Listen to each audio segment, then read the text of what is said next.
Soalan yang pertama berkenaan dengan solat sunat tarawih 8 rakaat dan 23, mana yang lebih afdal?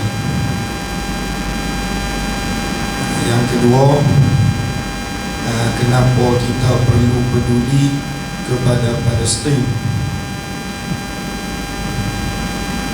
Yang ketiga, soalan ketiga, ada satu tanah pusaka, sebahagian waris tak mahu buat kuasa, sebahagian waris nak buat kuasa.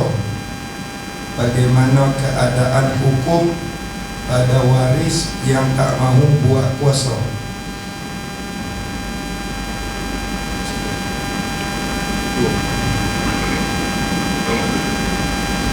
Soalan pertama berkenaan solat sunat tarawih 8 rakaat dan 23, mana satu yang afdal? Dua lagi, tambahan dua lagi.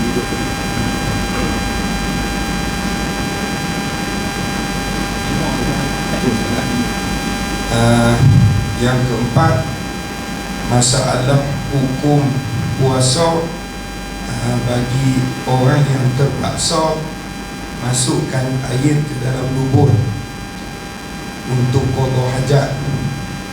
Bagaimana keadaan puasa, sah atau tidak?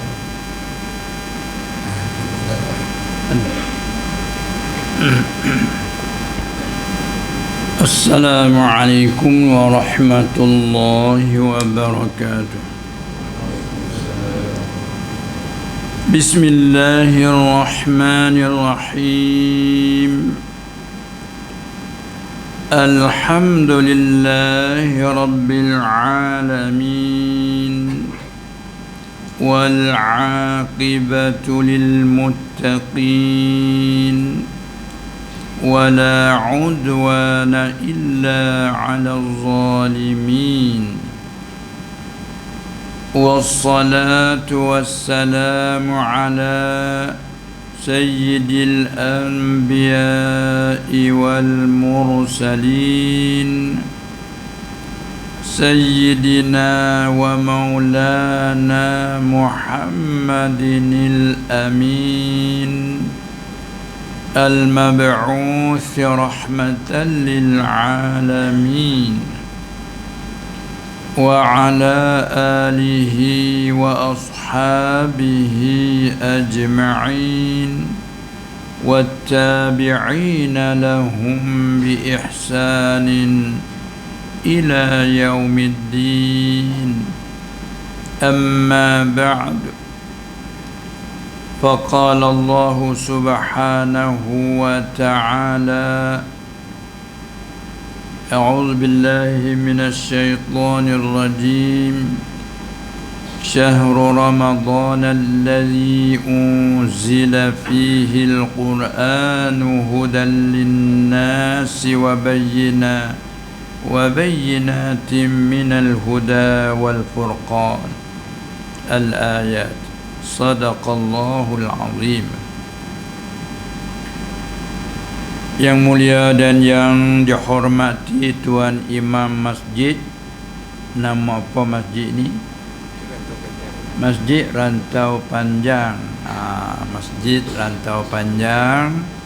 Dan juga kepada Tuan Pengurusi Ustaz Naim, dan kepada semua ahli jawatan kuasa masjid. Kalau di sini panggil AJK, kalau kita di sana panggil Kamakan, panggil dengan bahasa Siam Kamakan. Sini rumusan dari AJK, ahli jawatan kuasa masjid. Itu. Semoga-moganya Allah memberi rahmat dan juga seterusnya kepada semua hadirin daripada ustaz-ustaz, guru-guru, dan juga semua yang hadir dan juga hadirat. Semoga dirahmati Allah Subhanahu wa ta'ala. Alhamdulillah, kita tidak ketinggalan bahawa mestilah dalam kehidupan kita setiap saat, setiap detik. Nah, dari masa ke semasa, beginilah kita orang yang beriman, orang yang memeluk agamanya Islam. Beginilah keadaannya. Syukur dengan tidak ada ketinggalan yang menjadi kewajipan di atas kita. Syukur sebagainya tanda terima kasih ke atas Tuhan selaku Tuhan yang menciptakan alam. Nah, sama ada alam itu dunia ini, juga alam barzakh, merupakan sempadan untuk kita jemerang kepada alam akhirat. Sudah kita lalui alam arwah. Nah, sebelum disalutkan roh kita dengan jasad, kita dah lalui alam arwah. Sekarang kita masih berada di alam dunia, dan di hadapan kita ini akan menemui alam barzakh. Wa min waraihim barzakhun ila yaumi yub'atsun. Jadi segala nenek moyang kita, saudara-saudara kita yang telah kembali ke rahmatullah, semuanya masih di dalam alam barzakh, belum lagi ke alam akhirat. Sempadan. Dan kita akan berterus kepada alam akhirat. Semuanya itu sudah pun tertanam di dalam pegangan dan i'tiqad kita orang mukmin, dengan tidak ada syak sedikit pun, tidak ada ragu sedikit pun bahawa kita ini akan mati dan akan hidup balik, akan bangkit roh dengan jasad, sebagaimana di hari ini roh dengan jasad hidupnya. Kan? Sebelum daripada kita dilahir oleh Allah ke alam dunia ini, kita hanya secara roh sahaja. Roh, nyawa kan, sini panggil nyawa, sama nyawa. Manakala di alam dunia ini Allah mensaluti roh dengan jasad, tubuh. Kita panggil tubuh lah. Sekaligus kita capur dengan kalimah Arab, tubuh badan. Nah, tubuh badan. Badan bahasa Arab kita capur tubuh badan. Nah, jadi lepas pada ni pula akan diasingkan, akan diceraikan, akan ditinggalkan. Roh buat sementara, tinggal ke jasad. Qul yatawaffakum malakul mautil ladzi wukkila bikum thumma ila rabbikum turja'un. Ya, kita selalu dengar, selalu dibaca, apalagi subuh, di pagi Jumaat kan. Kita baca surah As-Sajdah adalah sebut tentang itu. Qul, kata olehmu ya Muhammad, yatawaffakum, lagi memati akan kamu oleh malakul maut, oleh satu malak yang diserahkan hubungan dengan kematian, lalu diidafahkan malakul maut, diketuai oleh Israel kan. Memati akan kamu oleh malakul maut, dia panggil isnad majaz. Kerana hakiki yang memati siapa? Allah. Lahu mulkus samawati wal ardi yuhyi wa yumit wa huwa ala kulli syai'in qadir. Hakikat yang memati, yang menghidup. Apa makna memati menghidup? Menjadikan sifat hayat, menyebabkan kita hidup. Menjadikan sifat maut, menyebabkan kita tu mayit, mati. Allahul ladzi khalaqa Allahul ladzi khalaqal mauta wal hayata. Jadi al hayat wal maut makhluk Allah. Bila Allah menjadikan sifat maut di suatu jasad, tu bila mustaqnya mayit. Bila Allah menjadikan sifat hayat di suatu perkara, perkara tu panggil hayy. Nah, itulah. Kemudian di ayat itu Allah mensandarkan memati kepada malakul maut. Ini panggil isnad majazi. Sebab tu kita boleh bercakap hari-hari dalam sandar majaz. ubat dapat menyembuhkan penyakit. Salah tak? Tak salah. Tapi akidah dan i'tikad kita ini sabab. Maka kita sandar kepada sabab. Air ini boleh menghilangkan dahaga, ni isnad pada sabab, panggil majaz. Hakikat yang menghilangkan dahaganya siapa? Allah.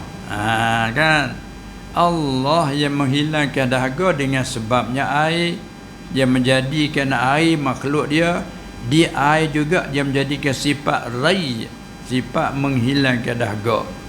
Di makanan dia menjadikan satu sifat syab', mengenyangkan.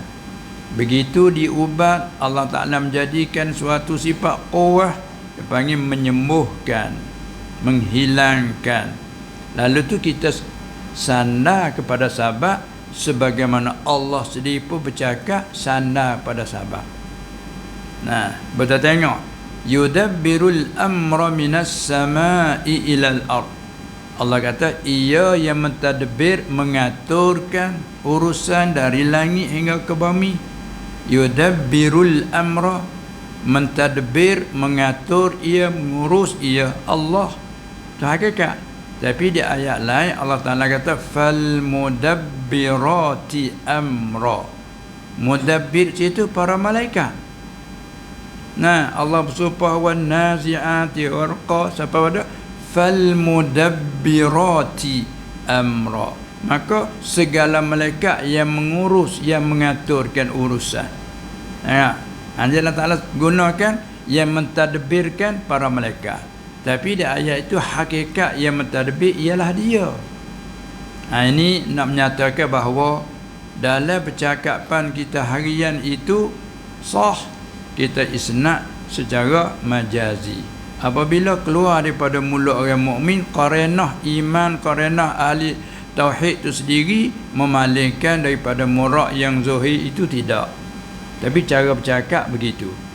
Kata olehmu ya Muhammad, lagi memati akan kamu oleh malakul maut allazi wukkila bikum, yang telah diwakil, yang telah diserahkan, bikum ay biqabdi arwahikum, diserah oleh Allah kan dia kepada, diserah dengan mengambil, dengan apa dia ambil segala roh-roh kamu.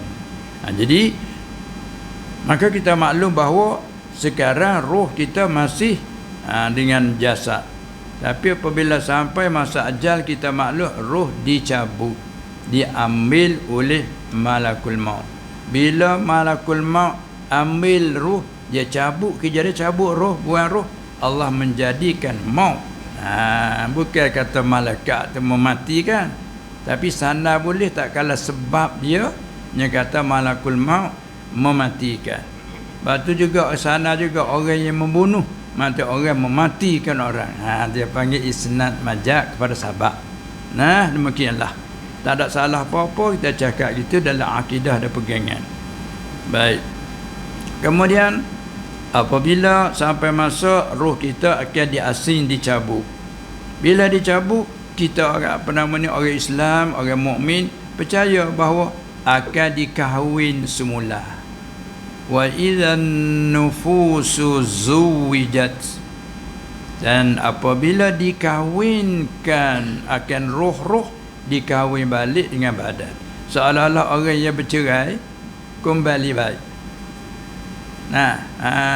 Seolah-olah kata kita bercerai, lepas tu dikembali baik. Dikahwin semula.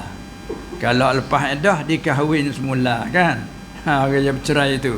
Kalau dalam iddah dipanggil dirajakkan. Ala kulli hal, hak yang bercerai dikahwin. Itu Allah Ta'ala sebut wa izan nufusu zuwijat. Kan? Ada akad nikah tu zawwajtuka. Aku kahwinkan kau. Maka Allah Ta'ala kata akan dikahwinkan. Roh dicabut. Maksudnya akan dikahwin bila? Ketika ditiup sang kekala yang kedua. Thumma nufikha fihi ukhra fa idza hum qiyamun yanzurun. Dalam hadis pula sebut, selepas daripada ditiup sang kekala yang pertama, jarak masanya 40. setengahnya 40 tahun. Nah, dengan ditiup sangkakala yang kedua. Apabila nak ditiup sangkakala yang kedua, Allah himpunkan di dalam sur itu akan segala roh, segala nyawa. Kamai semua nyawa dalam tu. Besarnya kan. Sangkakala ni. Cuma dalam hadis sebut macam apa? Besar depan tu mari belok gitu. Bengkok ke panggil lah. Mari belok ke bengkok. Bengkok. Panggil bengkok gitu eh.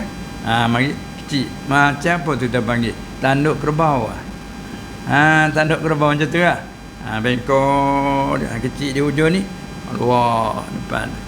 Tu dia contoh macam tu. Lepas tu semua segala roh kita hak yang dulu hak akhir sekali mati dimasuk dalam tu. Bila Allah menghidupkan Israfil, diperintah tiup kali yang kedua, fa izahum qiyamun yanzurun, maka keluarlah segala roh kita daripada sur itu tadi. Dibanding dalam hadis macam lebah. Macam lebah, kita faham dah sebut lebah ni dah. Kawan dia berkawan, lebah tu bila dia berkawan tu beratus-ratus ribu, berjuta kawan dia tu. Dia lalu kat rumah tu punya, kita dah. Sekaligus macam kapal terbang tu. Nak tengok lebah. Tu dibanding macam lebah. Keluar daripada lubang apa dia sur tadi. Maka pergi ke mana tu? Menuju pergi kepada jasad masing-masing. Kan dalam hadis sebut, setelah kita dalam keadaan jarak 40, Allah menurunkan hujan. Hujan merupakan air mani, tidak hujan seperti air biasa. Hujan macam air mani lelaki. Setelah itu disuruk, panggil suruk kat sini. Suruk juga. Disuruk sampai kering. Apabila kering, jasad kita tumbuhlah macam kulat. Sini panggil kulat dah tu. Panggil kulat. Satu lagi panggil apa? Cendawan. Cendawan. Tu. Aku tak faham kulat tu. Kita guna satu lagi cendawan. Faham. Kalau faham dua tak ada masalah lah. Baik.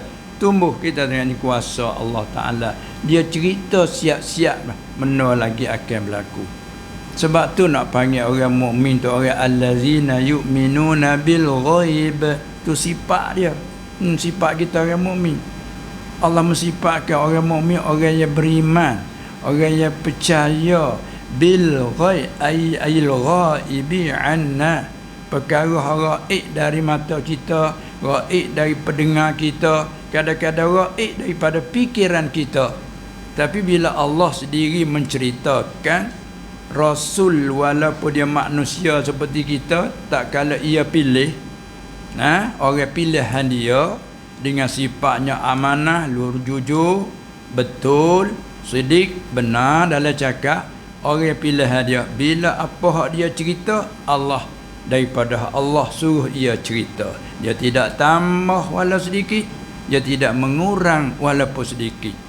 Tu orang Rasul kan tu. Gak kita beriman la ilaha illallah sebagai pokok dan asas, Muhammadur Rasulullah. Dua tu gak macam satu kelimah lah. Walah dua perkataan macam satu perkataan ayat berlazimannya. Al-mutalaziman la yanfakkan. Dua yang berlaziman tak boleh asing. Apalagi akidah kita kemah, tak ada asing. Sekalipun ucap kita satu, tapi ucap satu lazim yang satu lagi. Contoh kita ada zikir la ilaha illallah, la ilaha illallah, beratus sampai beribu duk la ilaha illallah. Tapi Muhammadur Rasulullah kata tak? Tak kan? Tak kata. Nuh akhir tu bila nak tamat tu la ilaha illallah Muhammadur Rasulullah. Ada yang kata itu zikir Yahudi zikir. Ada yang kata begitu. Macam mana kata kita? Sahabat tak ada Muhammad Rasulullah. Hai, orang Yahudi dia tak ada dalam i'tiqad tu lagi dah. Bukan tak ada di mulut. Kita bila sebut la ilaha illallah lazim Muhammadur Rasulullah. Makna dia tu tak boleh asing dua tu. Sama ada ketika kita kata, tak kata pun dia bersedaging dah. Tadi panggil sedaging, berlaziman dua tu. Baik. Sebab itulah apabila daripada datangnya daripada Rasul yang menceritakan sallallahu alaihi wasallam. Juga Allah sendiri menceritakan kita orang mukmin tak panggil mukmin kalau dah ya ke. Bukan orang mukmin lah. Mana kita yakin cerah macam lampu beginilah. Tak ada halangan apa. Tu cepat orang mukmin. Sebab itu cerita macam ni kalau kita cerita ke orang yang kufur, tu dia kata bohong tu. Dia kata bohong, kata dusta, rekaan. Kata macam-macam lah. Tapi kita orang mukmin tak. Tengok macam cerita tadi. Lepas akan datang, lepas pada ditiup sangkakala, sehingga maka hujan diturunkan. Allah menurunkan hujan. Air hujan tu pula macam air mani. Kita dengarnya panggil sama'i. Ini daripada cara usuluddin. Hak yang sakut dengan masmu'at ataupun sam'iyat. Kan dalam usuluddin dia tiga percaraan kan. Sebab uluhiyat, cakap sifat-sifat ketuhanan, dan nubuwat, sifat-sifat orang jadi nabi, dan sam'iyat, ibarat dia bahasa terhati di atas dengar. Ni jadi sam'iyat ni. Tak akan mati, pas mati akan hidup balik. Ada tiup sangkakala. Yang pertama, yang kedua, jarak masa antara 40 tahun. Mari dari mana? Mari daripada Quran dan hadis. Hak ni sebut macam ni, hadis pula menjelas. Dalam Quran kata wa nufikha fis suri, wa nufikha fis suri. Rayak sekadar tu tak ada rayak jarak antara, summa nufikha fihi ukhra, tak ada rayak lah jarak antara dua tu berapa tahun. Dalam hadis sebut 40. Dia kata maka di celah itu menurunkan hujan. Selepas tu bila keringnya, tumbuhlah jasad kita macam candawan tadi, macam kulak tumbuh. Kita selalu gambar lah, rupa tergambar kan. Tempat kita ni musim hujan barak, kata ni. Maka tumbuh kulak benang lah kalau dulu. Kulak benang, kulak apa lagi, macam-macam kulak. Hak kita dah tanam tumbuh dengan keadaan begitu. Bila ditiup roh tu keluar lagi, masuk dalam jasad. Bila masuk tu fa iza hum qiyamun, Tuhan kata. Maka tiba-tiba mereka itu qiyam, bangun. Sampai panggil hari qiyam. Tapi tak panggil sebut hari qiyam saja, mesti apa hari qiyam. Kena tambah sikit lagi. Hari kiamat. Faham hari kiamat. Kalau kata hari qiyam, apa hari qiyam? Itu kalimah yang samalah. Qama yaqumu qiyam. Yauma yaqumun nasu li rabbil alamin. Hari yang berdiri bangun oleh segala manusia. Tu qiyam. Tapi maksud tak qiyamah. Qiyamat. Wakah dengan ta qiyamat, wakah dengan ha qiyamah. Selah kan? Bila buat ta qiyam. Hari yang bangun berdiri. Bangun macam mana? Allah menghidupkan dulu. Dengan bahawa tadi ditiup roh, ditiupkan sangkakala, keluar daripada sangkakala, masuk dalam jasad, hidup. Bila hidup bangun. Qiyam, bangun. Yauma yaqumun nasu li rabbil alamin. Bangun. Bila bangun tu ke mana nak pergi? Tunggu. Fa iza hum qiyamun yanzurun ay yantazirun. Tunggu nak ke mana ni? Nak perintah bawa pergi ke mana? Begitulah keadaan masa akan datang bagi kita. Maka semua tu sudah pun tertanam, sudah ada dalam kepercayaan kita. Mana? Duduk dalam mana tu? Dalam makna kata rukun iman yang kelima. Percaya dengan apa? Rukun iman yang kelima percaya dengan apa? Percaya dengan hari kiamat, hari akhir, al-yaumil akhir.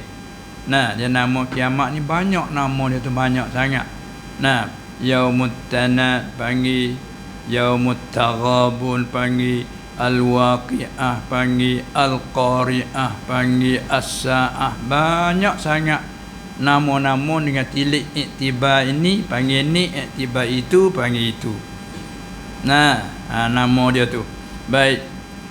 Apabila begitu, kita yakin dengan tidak ada syak, dengan tidak ada lagu. Oleh yang demikian, bila kita ada rukun iman yang kelima, percaya dengan al-yaumil akhir. Bila sebut percaya dengan al-yaumil akhir, artinya dan barang yang berkaitan dengannya. Itu kita orang mukmin dah. Itu dalam cara usuluddin. Sebab jangan-jangan kita kata tak perlu bercara usuluddin. Jangan cakap lagu tu. Kalau cakap lagu tu hak telah lepas, kita kembalilah. Sebab cara usuluddin yang masuk tadi. Cara sifat ketuhanan, sifat kenabian. Bila tak faham sifat ketuhanan kenabian, apa yang dicerita oleh Allah, apa yang dicerita oleh Rasulnya sallallahu alaihi wasallam, inilah panggil masuk bahagian yang ketiga, sam'iyat. Ini mana tak bercara usuluddin tiga maudhu' dia. Jadi kalau kita kata tak perlu bercara usuluddin, ini salah, tak perlu bercara akhirat gitu. Itu tepat kesilapan kita cakap lagu tu. Tak boleh. Baiklah, apabila dah kita ada dalam kepercayaan kita ada hari akhir, kita akan hidup kembali. Bila hidup kembali, masing-masing menerima balasan. In khairan fa khairun wa in syarran fa syarrun. Dalam hadis sebut kan, an-nasu majziyun, segala manusia akan dibalas, semua mereka itu akan dibalas. Maknanya bila dibalas, in khairan fa khairun, in kana amaluhum khairan fa jazaohu khairun. Jika adalah kerjaan mereka itu yang baik, maka balasannya pun yang baik. Sebaliknya, wa in syarran fa syarrun, jika adalah kerja mereka itu yang buruk, maka balasannya pun buruk. Ini sudah tertanam akidah kita di situ. Dengan yang demikian, kita masih lagi ada masa peluang dalam hidup dunia kita ini untuk nak menuju ke sana. Sebab tu kita orang mukmin dijaga sangat, diberi tazkirah, diberi nasihat supaya kita tidak lupa, supaya kita tidak lalai barang apa di hadapan kita akhirat. Sebab kita ada dah kepercayaan. Ada pun kepada orang yang belum beriman, kita ajak, seru dan tunjuk jalan, semoga-moga mereka percaya di situ dulu. Kita beri huraian, beri tunjukkan supaya mereka nampak, boleh percaya. Ada pun nasbah dengan orang mukmin, orang percaya dah. Percaya dah tu perkara nak melalai kita ni banyak dalam dunia kan.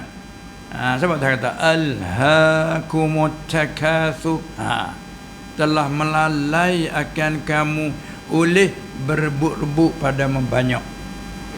Duk berebut nak banyak ni melalai kan.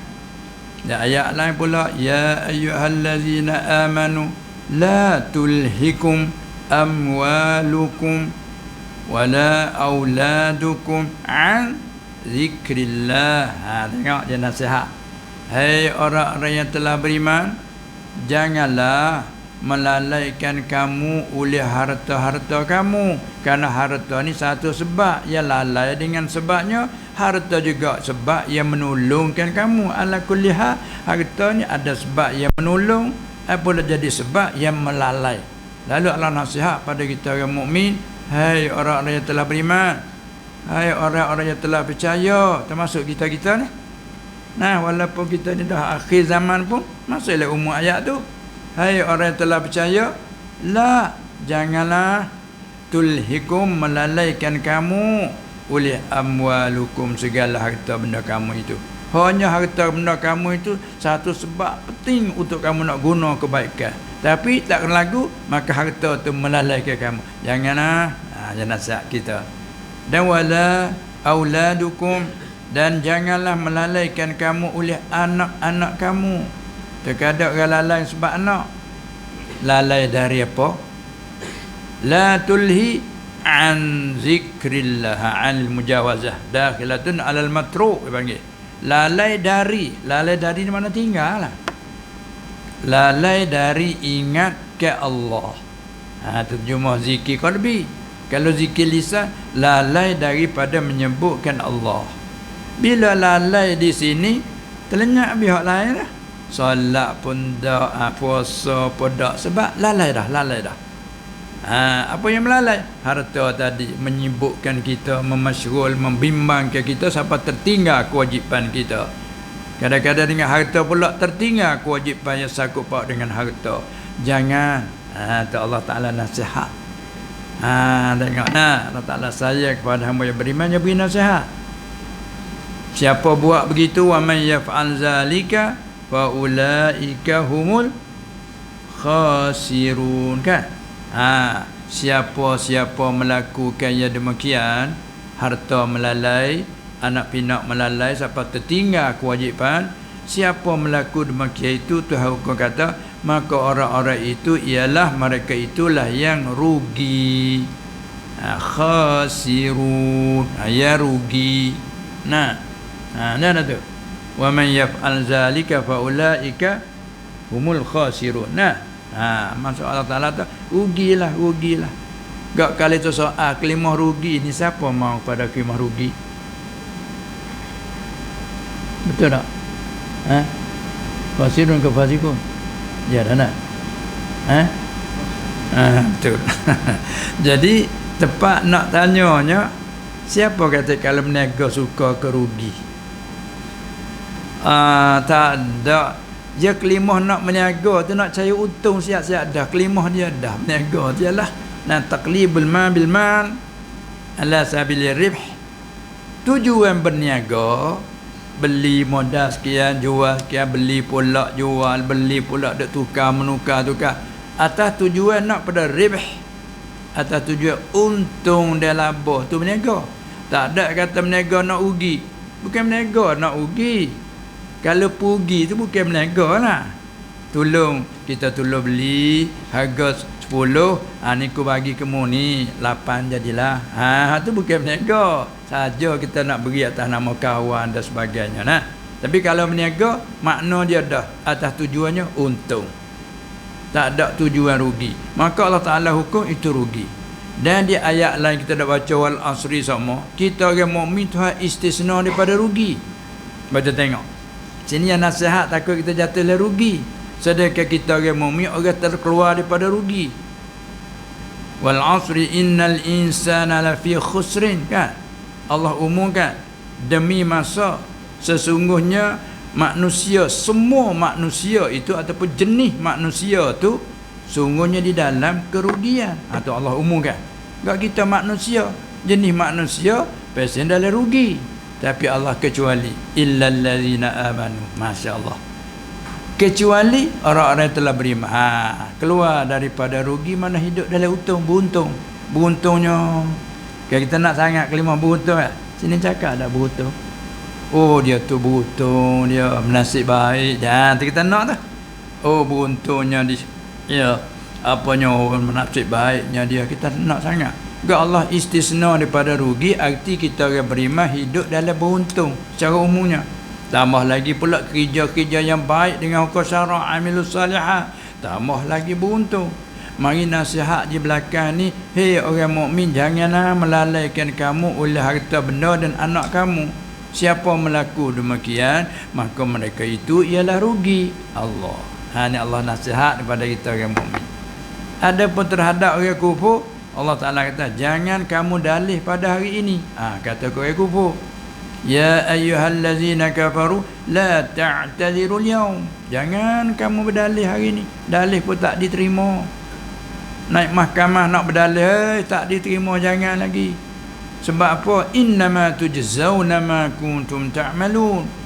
Kerana hanya sesungguhnya tidaklah dibalas ke kamu melainkan hanya barang yang kamu lakukan di dunia dulu. Oleh itu jangan dalih lagi.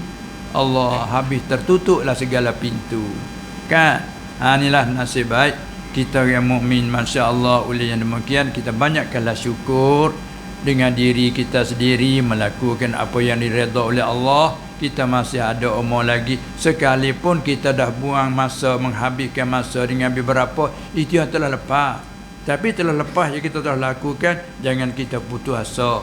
Allah juga nasihat, kata olehmu ya Muhammad, ya ibadiyallazina asrafu ala anfusihim, hai orang-orang hamba-hambaku yang telah melampaui batasan, telah melampaui diri. Jangan la taqnatu min rahmatillah. Jangan kamu putus asa rahmat Allah. Tengok semua tu nasihat. Sedangkan hamba yang bersalah pun dia panggil hamba lagi. Hai hamba-hambaku. Allah, kita orang salah dia panggil hai hamba-hambaku.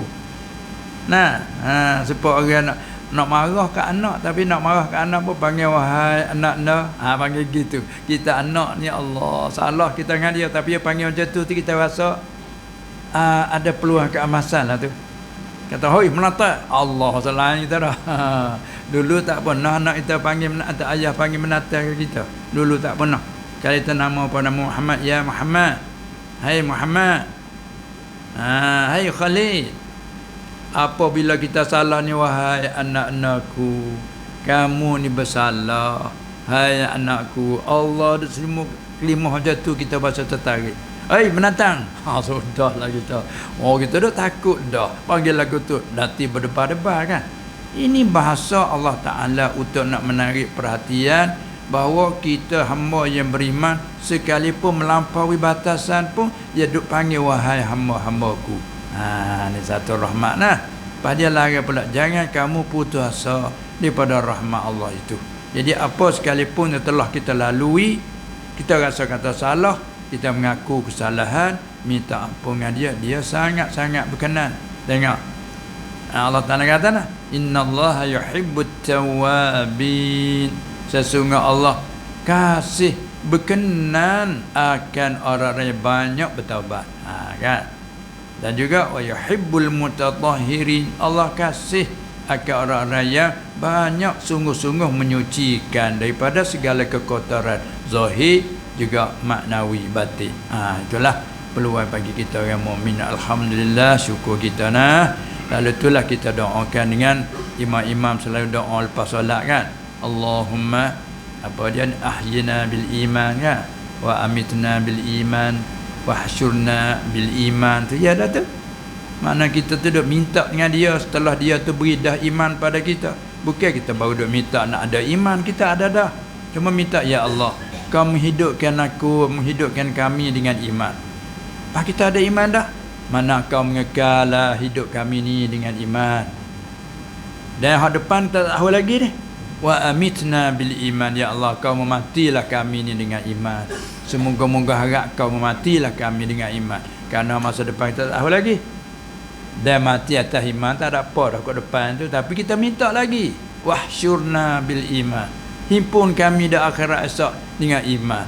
Tak payah dah sana. Dan mati di atas iman. Sana tentu sekali. Dah tak tukar dah.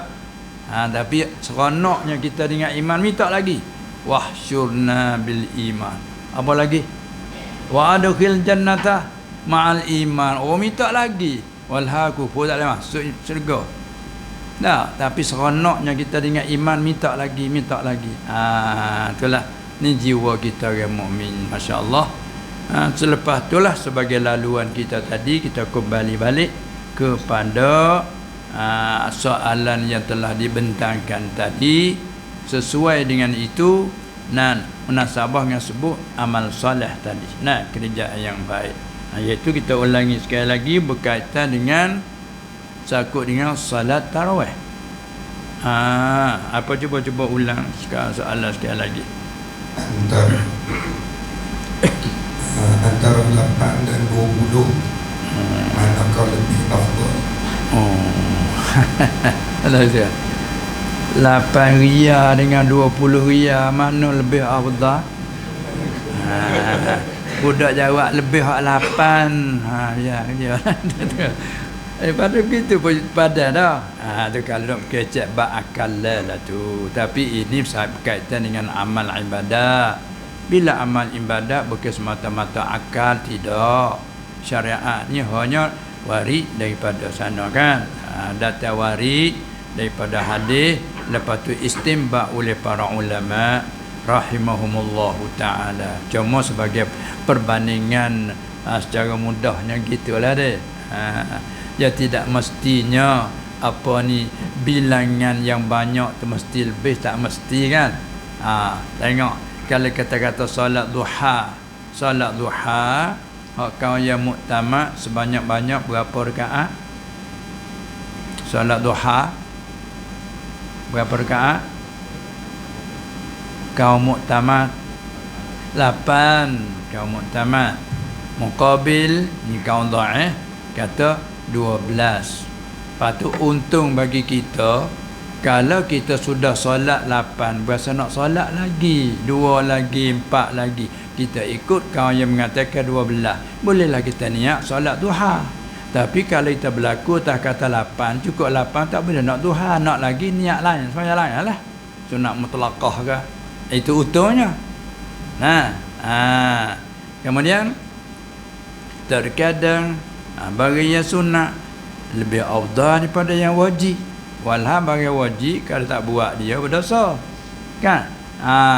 Bagi sunat kalau tak buat dia tak ada berdosa dari awal lagi. Ma yusabu ala fi'lihi wa la yu'aqabu ala tarkih. Seperti beri sunat, astagfirullah, seperti beri salam. Kita bertemu dengan saudara kita sama Islam, Assalamualaikum warahmatullahi. Balik orang mulai beri salam tu hukumnya apa? Sunat je. Kalau tak beri tak ada berdosa. Tapi bila orang yang kena beri salam tu hukumnya wajib.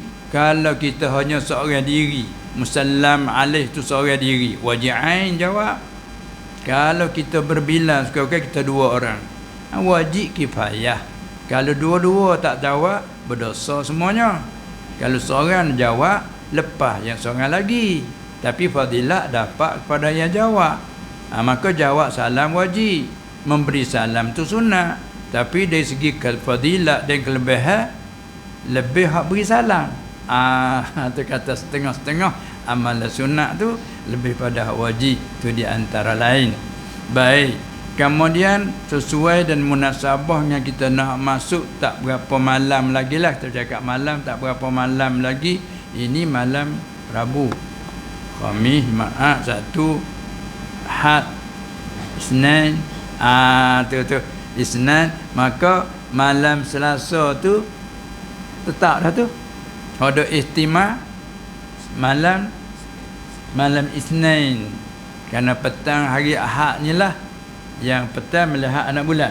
Gitu. Sekiranya kalau ada kelihatan kak, malam Isnin tu dah masuk lah Ramadan kan. Kalau katakanlah tak dapat kelihatan, tetaplah malam Selasa itu. Baik. Maka tak berapa malam dalam kita ni. Takdir katakanlah diisytiharkan, sudah kelihatan anak bulan. Kita puasa hari Isnin, malam Isnin tu masuk dalam 1 Ramadan. Tarawih pun masuk dalam. Waktu tarawih masuk. Kemudian masalah bilangnya rakaat. Ini satu perkara yang terjadi di tempat-tempat, di setengah-setengah tempat terjadi. Tapi masalahnya kita ambil pengertian dulu. Pada asal masa zaman Nabi SAW dia tak panggil solat tarawih, tak ada datang pada riwayat man shalla salat tarawih, tak ada lapar yang macam tu. Kalau ataupun lapar yang sahih tidak, hanya datanya man qama ramadhan imanan wa ihtisaban ghufira lahu ma taqaddama min zambi. Siapa kita orang awal tak mengaji pun selalu dengar hadis tu. Apa ke ingatlah ni dah. Banyak ingat dia tu dah. Man qama Ramadan.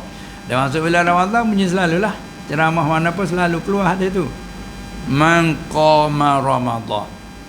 Barang siapa berdiri pada bulan Ramadan. Tu asal terjemah qama yaqumu qiyam, qiyam mana berdiri. Kita ni duduk, pakat bangun berdiri, bangun berdiri. Apa maksud berdiri Ramadan? Banyak huraiannya. Berdiri pada bulan Ramadan dengan ibadat. Siang hari kita berpuasa tu man shoma Ramadan, dia sebut situ.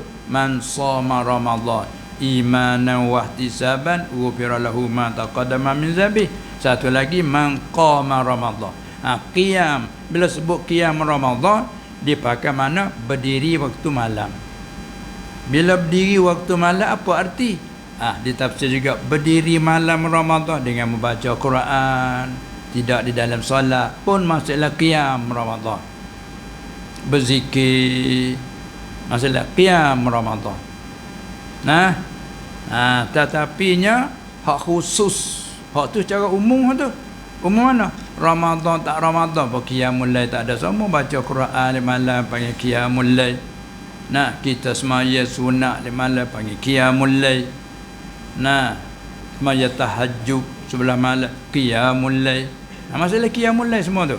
Hak tu umum dalam sepanjang tahun.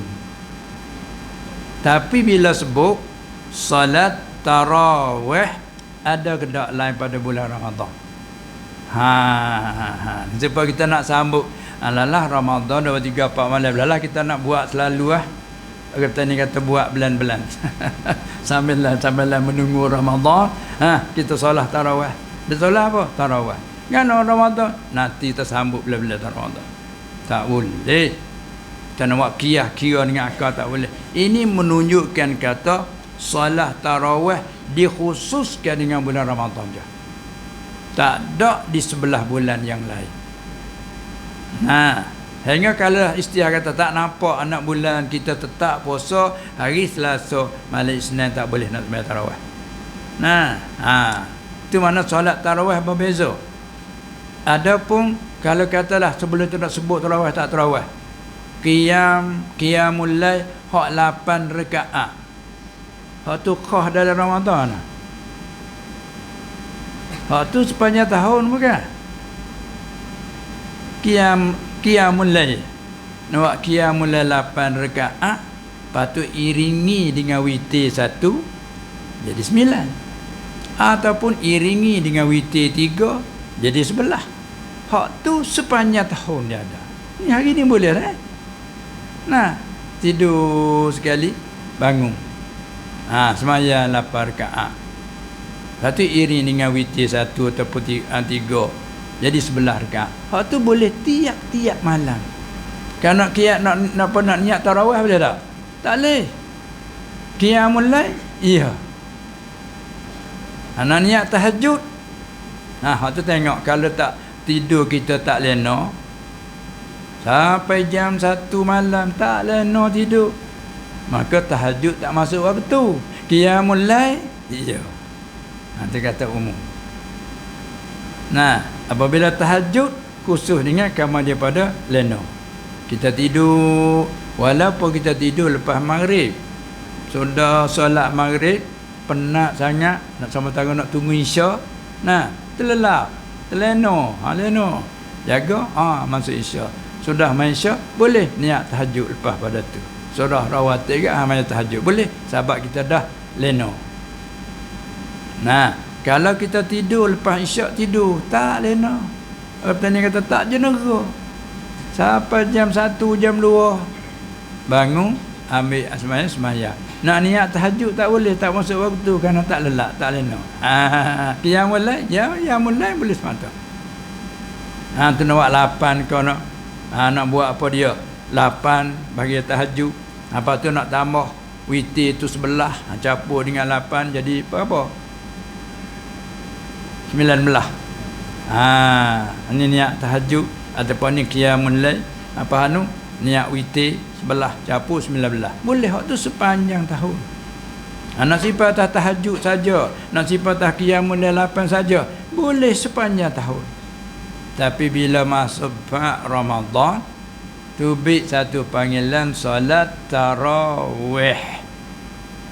Maka timur main mana solat tarawih ni? Tarawih bahasa kita apa? Berehat. Berehat apa? Berehat daripada apa? Berehat tu Melayu campur Arab tu tak? Rehat tu Arab. Melayu kita gapo Melayu semua gapo berehat ni? Apa dia? Faham tapi nak kata tak boleh dah. Faham, reti tapi apa nak kata? Sebab dia bercakap lagu tu kita berehat, istirahat. Dia harap gitu. Kalau nak kata bertenang, kalau nak kata apa lagi? Bersenang kan? Bersenang-senang, bertenang. Apa lagi? Carilah bahasa-bahasa tu. Baik. Bila kata berehat dari apa? Ya kena ada dari lah. Kalau kita berehat dari kerja, kan? Pagi kita kerja sampai jam 12. Jam 12 tengah hari berehat, ambil ketenangan sekejap. Beri ketenangan. Lepas tu nak sambung kerja pula. Beri ketenangan, nak sambung kerja pula. Kita berehat, beri ketenangan. Sebab tu Allah Ta'ala menjadikan malam ini apa dia?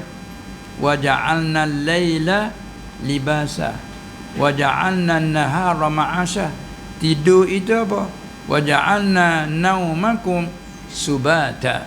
Allah Ta'ala menjadikan lena kamu itu rehat, tenang diri.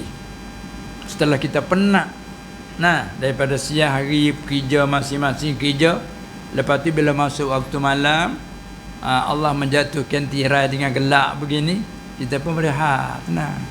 Tu tidur itu ialah subata. Sebab kalau kita tidur tak lelap sampai 2-3 malam tu rasa lain dah. Tak itu kan? Allah Ta'ala menjadikan malam tu. Kemudian orang di zaman Salaf, lepas pada wafatnya Rasulullah sallallahu alaihi wasallam, sambungnya masa Abu Bakar radhiyallahu anhu, masa 2 tahun dia jadi khalifah lebih-lebih sedikit, keadaan seperti zaman Rasulullah sallallahu alaihi wasallam. Apa itu? Iaitu selepas solat Isya, balik. Hak ada rumah balik, tinggal ahli suffah yang nak balik. Mana moga tempat dia tidur tepi-tepi serambi masjid tu? Ahli suffah. Kalau tak nak banding kat, supaya pelajar-pelajar duduk di pondok, duduk di sekolah, duduk di asrama, kan? Keluar pada madrasah, naik asrama. Budak pondok keluar daripada madrasah, surau, duduk di pondok. Turun pondok, naik mengaji di madrasah, di surau. Begitu. Lepas tu orang kampung lah kan, dia main mengaji mingguan, sudah dia balik ke rumah dia. Balik ke rumah, balik kampung masing-masing. Main bulan mengaji, balik kampung. Ni macam kita ni, sudah dia pakai balik ke rumah kan. Tapi ahli supah macam budak duduk di pondok tu, duduk di asrama. Turun madrasah, duduk di asrama. Maka apabila sudah solat Isya, Nabi SAW balik masuk rumah. Sahabat-sahabat hak lagi hak ada rumah, balik ke rumah. Begitu. Zaman dia hari tu. Lepas tu buat ahli sufah hak tak balik duduk ke masjid, ke duduk berzikir, duduk iktikaf dalam masjid. Mungkin tu baik masjid tu ahli sufah duduk situ. Pai teraduk Madinah kan? Ada tempat ahli sufah sebelah balik hulu. Daripada masjid, kerana bukan sebelah hilir. Kerana Madinah dia sembahyang hadap hulu kan. Ahli sufah dia lepas balik hilir dia.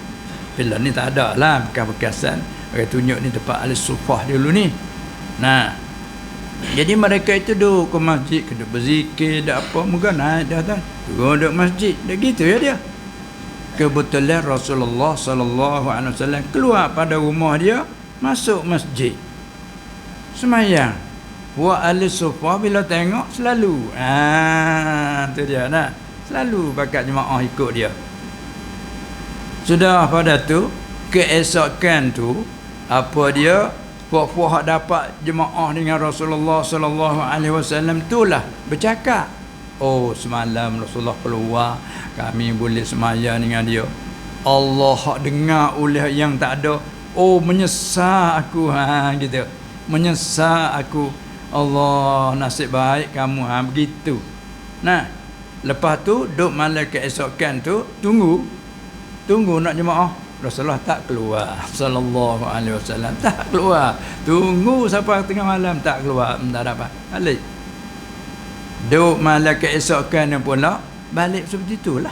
Berkali semalaman tu saja berkali keluar. Apa selang ni malam tu keluar pula halak tengah malam sikitlah. Tu orang yang ada nasib baik boleh jemaah dengan dia pula kali yang kedua. Tu kata dengan riwayatnya, pada dia keluar malam pertama, malam yang ke-23 Ramadan. Malam yang ke-24 dia tak keluar. Malam yang ke-25 dia keluar pula. Tu nasib baik orang yang tak balik tu. Bila tu hak tu pula cakap Rasulullah keluar pula sallallahu alaihi wasallam, Allah menyesal gitulah. Malam yang ke-26 tunggu puak sahabat. Tunggu. Tak keluar juga. Malam corona. Allah, rugi maknanya gitu. Sayang orang tani kata. balik. Malam yang ke-27 macam tu juga. Tengah malam dia keluar pula malam 27. Tu puak sahabat jemaah pula. Hak tu lah lama semaya dengan dia. Hingga sampai bimba-bimba takut tak sempat makan sahur. Lepas pada tu bercakap pula puak sahabat. Malam yang ke-28 malam yang ke-29 tunggu hingga sampai tak muat masjid. Pakak tunggu harap-harap keluar tak keluar hingga sampai habis tak keluar. Sampai subuh dia tunggu. Ada dalam duduk tunggu tu bukan tunggu diam saja, buat batuk lah. Apa itu? Gerah lah. Di kat tepi rumah dia. Ingat Rasulullah. Apa nama ni jenis elak dia keluar tu banyak hari. Ada awak batuk derang, ada awak bercakap macam-macam lah. Rasulullah SAW tak ada tidur pun. Dengar semua satu-satu dengar. Hingga sampai subuh dia keluar. Bila keluar solat subuh, sudah solat subuh tu dia bangun ucapan. Segala apa yang terjadi yang kamu semua tak ada sembunyi apa atas aku. Aku tahu semua, aku kenal satu-satu. Yang suara dia tu duk gerah, dia duk batuk. Aku tahu semua. Aku tak ada apa-apa aku tahu, tapi sengaja aku tak keluar. Sebab apa? Aku bimbang ke atas kamu. Fa inni khasyitum. Aku bimbang ke atas kamu, takut-takut nampak kamu tu lobo sangat. Nampak kamu ni hemah sangat nak sembahyang dengan aku. Kalau aku keluar, aku bimbang takut-takut dipujikan. Kesianlah kamu jadi lemah lah. Lalu tu kamu buatlah masing-masing. Ada setengah-setengah ya Rasulullah, Allah kalau Rasulullah boleh keluar sembahyang dengan kami, tak payahlah buat sudah. Tu dia bimbang takut jadi puji berat umat dia. Sahabat Nabi ni sallallahu alaihi wasallam, Nabiyyur Rahmah, ana Muhammad, ana Ahmad, ana Nabiyyur Rahmah. Tengah dia panggil akak dia, yang kesian ke umat. Sahabat tu dalam masalah bersugi ni, kita panggil berus gigi setiap kali nak solat, setiap kali nak wuduk ni, dia bimbang atas umat. Sebab tu dia tak wajib. Hingga sampai dia kata mana? Laula an asyqa ala ummati la amartuhum bisiwak inda kulli wudu. Satu riwayat inda kulli salah. Kalau tidak aku menyusahkan umatku pada masalah apa bersugi setiap kali wudu, setiap kali semaya. Kalau aku tidak takut menyusahkan umatku, aku nak suruh mereka dengan bersugi setiap kali solat dan setiap kali wudu. Maknanya aku nak puji, tapi tak, aku takut susah umatku. Makna kata hanya perintah secara sunat, suka rela. Begitulah dia bimbang kalau terbit keluar setiap malam, nanti Allah puji ke? Beratlah umat dia. Lah tu buatlah masing-masing. Boleh elok dia elokkan. Boleh elok dia elokkan. Tu makna dia. Sebab dia tak terbit tu. Maka kekal macam begitulah. Sudah sembahyang isyak, masing-masing yang kamu tak balik lagi sembahyang di situ, ada 2-3 orang. Adanya masing-masing, ada balik sembahyang di rumah. Begitulah keadaan. Siapa dia wafat dan siapa pada Khalifah Abu Bakar jadi Khalifah 2 tahun lebih, maka begitu keadaan. Sehingga siapa mati pula Abu Bakar disambut oleh Umar. Dalam 2 tahun sebelum tu pun begitu keadaan. Lepas tu lah Umar berijtihad dia lah. Dia berjalan bila waktu malam dia tak sembahyang Umar. Dia berjalan, dia tengok dia sembahyang tengah malam. Tengok berjalan, tengok nampak keadaan ada selera sembahyang masing-masing. Ijtihad daripada Umar. Demi Allah kalau aku kumpul jadi letak satu imam pakai jemaah tu aku rasa bagus. Ini ijtihad Umar. Baik. Kalau katakanlah ni hak ijtihad Umar sekalipun masuk dalam hadis marfu'. Mana? Allah Ta'ala Rasulullah kata sallallahu alaihi wasallam, iqtadu bil lazaini min ba'di. Kamu ikutlah dengan 2 orang selepas aku. Tu dia sebut qah. Siapa dia 2 orang selepas aku? Abi Bakri wa Umar. Mu ikutlah dengan 2 orang selepas aku. Mana apa hak dia buat, mu ikutlah dia.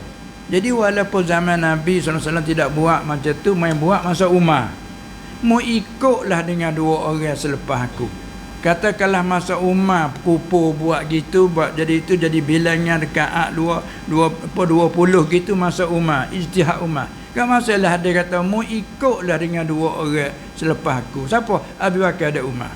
Sampai kita tak tanya gini, hak tu hak Umar buat, hak ni hak Rasulullah buat, mana lebih hak Umar hak Rasul. Hak Umar hak Rasul dah lah. Kita hidup mereka ya agama ni. Itu tak? Supaya azan hari Jumaat tu. Hak Uthman tambah masa tu. Jadi hak Uthman buat, masalah Rasul kata, "Alaikum bisunnati wa sunnatil khulafa'ir rasyidin." Enggak khulafa'ir rasyidin itu masalah Uthman. Azan hari Jumaat bukan? Masa waktu azan kita dah bawa sampai ke hari ni. Tu tambah masa mana? Masa Uthman. Masa Rasulullah tak ada. Rasulullah hanya satu azan ketika naik tamimah azan. Azan sebelum tak ada. Masa Khalifah Abu Bakar pun dah, Umar pun dah, masa Uthman. Tu rupanya tambah-tambahan semua tu. Tapi masalah alaikum bisunnati wa sunnatil khulafa'ir rasyidin. Tak ada syak lagi. Nah, tengok. Tak ada siapa buat tu hak azan pertama tu dah. Masuk waktu azan. Lepas tu tunggu boleh 20 minit. Khatib imam naik mimbar. Bisa tak? Azan tu hak asal tu. Jadi hak yang pertama tu hak tambah. Tapi tak ada siapa kata apa dah. Tak ada siapa kata apa. Tu pakat terus jalan. Maka bila masalah solat tarawih. Ini panggil solat tarawih dia timbul kemudian. Sebab di zamannya panggil qiyam man qama Ramadan. Lepas tu apabila zaman Umar dia letak latih satu orang imam, orang muda yang hafal Quran jadi imam, maka dia suruh semua tu pakat jemaah tah imam seorang ni lah. Tak mahu nak tengok bayar bercelura berselerak. Ipun lalu tu mula daripada situ sampai kepada hari ini. Bentuk mana? Bentuk sunnah maya isyak semaya selalu. Kalau zaman Nabi SAW balik dulu. Pak kita kalau balik dulu akan balik terus. Itulah betul. Kalau jangan buat dakwah begitu. Kita nak waktu sepuluh Nabi penuh. Penuh ke mana tu Nabi balik dulu lah. Sudah main sunat tu pun afdal maya di rumah tarawih. Astagfirullah. Sunat rawatib balik. Lepas tu jam 9 jam 10 tu main tu baik pula. Akan dak lah. Itulah berarti kita nak faham. Nak kata apa je buat sedap saja tak boleh. Jadi semua kita dah buat ni kullum minal Quran wal hadis. Semuanya kita dah buat ni daripada Quran dan hadis, bukan reka-rekaan. Bukan rekaan. Pas rekaan yang dimaksud kalau katakan rekaan. Rekaan maksudnya ma huwa minhu tak apa. Hak tak boleh tu man ahdasa fi amrina haza ma laisa minhu. Ma laisa minhu. Mapunya ma huwa minhu. Iya. Kita ada kena mengaji kaedah tu jadi apa? Lepas tu kita nak buat 8 juga buat. Tapi panggil tak penuh, tak panggil tarawih. Qiyam Ramadan okey. Qiyam Ramadan je lah. Tapi nak kata tarawih tak cukup kerana tarawih 20 rakaat. Baik kita mengaji lagi tak? Salatut tarawih 20 rakaatan. Gitu. Lepas tu ada riwayat mula-mula Umar dia perimpun buat atas satu imam tu dia buat 8 rakaat. Lepas tu dengan ijtihad dia tambah pula dia peringankan bacaan, mari menambahkan bilangan. Lepas tu ulama semaya apa tu nama tu. Masa tu tak ada lagi nama dia. Nama solat tarawih. Sebab tu ulama bila bicara tu jawab masalah. Dipenamakan solat itu dipenamakan tarawih. Apakah sebab boleh panggil tarawih? Dinamakan solat itu dipanggil ke solat tarawih sebab apa? Sebab orang salaf di zaman dulu dia solat 2 rakaat pertama beri salam, lepas tu sambung 2 rakaat berikut beri salam. Di celah beri salam yang keempat dengan nak masuk rakaat yang kelima tu dia berehat situ. Tu panggil tarawih tu. Tarwihah. Satu berehat situ. Maka di celah berehat tu orang Mekah dia ambil kesempatan tawaf. Berhenti semaya tawaf. Hak nak baca Quran, baca Quran. Hak nak berzikir tu zikir. Hak nak ambil tawaf. Gak lama juga dah tawaf. 7 keliling sebagai maklum. Lepas tu bergipung. Sembahyang sambung. Satu tarwihah ke panggil. Sembahyang sambung rakaat yang kelima, yang ke-6 beri salam.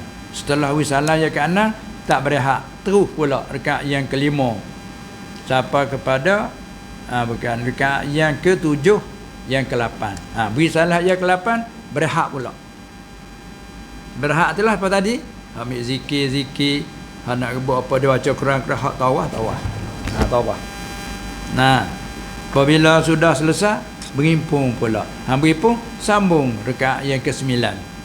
Sampai yang ke-10 beri salam, terus naik rakaat yang kebir rakaat yang ke-11 sampai yang ke-12. Berhenti tu tarawih pula situ. Jadi 3 dah. Jadi bila kaedah lurah, bila tarawih sekali berehat. Manakala di celah yang ke-8 dengan yang ke-9 berehat kali yang kedua, tarawihatan. Di celah rakaat yang ke-12 dengan yang ke-13 berehat kali yang ketiga. Tu apa panggil? Tarawih. Tu kalimah Arab. Panggil tarawih bi berapa kali rehat. Pas kali 8 berapa kali rehat? So, yalah. Bagi tak ada berehat terus. Ada selit ceramah telah tu. Mari selit ceramah telah tu. Lain Rasulullah tak ada ceramah telah tu. Tu jadi habis tu kata jadi pening juga kita orang awam ni. Habis itulah kita nak buat ni ibadat. Janganlah itu sesuatu ni kita faham masalah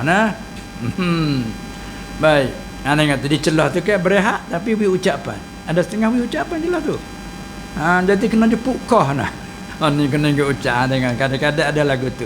Pani mai mana tambahan ni panggil. Itulah kalau kira yang baik kata perkara ijtihadnya tidak dilarangkan, ijtihad hawadih dia boleh, apa nampak perlu bagus asalkan tak bercanggah. Boleh kita nak ijtihad, celah tu nak ucapan, tak ada apa. Tapi masalah hak lain Nabi tak buat, pada buat gitu. Tu jadi masalah, jadi apa tanakut dalam perbuatan dan perkataan kita. Oleh itu kita kembali kepada kita buat dengan hati yang bersih sebagaimana munasabah duk waballighna Ramadan. Ya Allah, kau menyampailah kami bulan Ramadan. Bila masuk Ramadan bertekan lalu 12 lapis. Apa itu? Kalau tanya. Dia pakai fahamlah. Tapi kalau dia di Yaman, masya-Allah, mana masjid semaya awal. Sodah semaya isyak, semaya selalu. Bagi orang-orang yang nak berebut amalan, dia semaya situ. Bila cukup situ 20, hak nak ada semaya akhir, masjid lagi. Dia pergi semaya situ pula. Sudah situ ada semaya akhir lagi. Pergi situ pula. Siapa berpuluh-puluh rakaat semaya. Semaya apa? Tarawih 20 je. Pahala lebih lagi, niat mutlaqah. Qiyamul lail tu boleh beratus-ratus jelah. Sunat mutlaq. Tu bagi orang yang berebut lagu tu. Ni jadi batah. Nak ke Ramadan dia batah. Janganlah kita faham gitu. Jadi mana sebab tu panggil solat tarawih, kerana orang salaf dulu dia berehat di celah-celah tadi. Dia 4 kali berehat. 4 kali tarwihah panggil tarawih. Maka orang Madinah tak kala dia nak nak menjadi sama cinta dia dengan orang Mekah, dia nak tawaf, dia tak ada Kaabah, lalu dia ganti di satu tarawih 4 rakaat. Manakala 4 kali tarwihah, 4 kali 4 jadi 4 kali 4 jadi 16. 16 kita capur dengan asal 20 jadi berapa? 36. Hatu mazhab Maliki 36 semaya tarawih. Bukan 8 naik gunung. 36 tu mazhab Maliki, tapi dia panggil dalam kaum qadim dia. Kerana dia ambil setengah pada alasan bagi orang mazhab Maliki, dia panggil amalan ahli Madinah. Amalan ahli Madinah dia buat kerana tadilah, kerana dia nak tawaf dengan orang Mekah. Orang Mekah boleh ambil kesempatan tawaf, dia nak tawaf tak boleh. Dia masuk dengan ijtihad dia 4 rakaat. 4 kali tarwihah, 4 kali 4 rakaat bermakna 16. Dicampur dengan asal 20, 36. Semaya tarawih itu di si jumhur 20. Di si Imam Malik satu riwayatnya 36. Tu tak ada masuk witir lagi tu. Kalau masuk witir sebanyak mana? Witir sebanyak-banyak dia 11 rakaat. Cuba kita capur pula dengan 36 jadi 47. Pakai dak dah kita. Pakai dak dah. Tu kalau ada lagi hak 6, kalau ada hak 4 lagi dak nak hak tu lagi tu. Tu faham gitu. Faham gialah kelebihan tak kelebihan tu. Semuanya ada kelebihan terpulang kepada ikhlas kita. Khusyuk kita setahun itu pulang ke situ. Kalau tak ikhlas banyak pun tak jadi dah. Yang ni tak jadi segi makbul. Kerana ikhlas ni syarat bagi diterima. Ada persyarat bagi sah ni pula pada rukun dan syarat. Rukun solat apa dia? Syarat bagi solat, syarat wajibnya, syarat bagi rukunnya. Hak tu terhati di atas nak sah.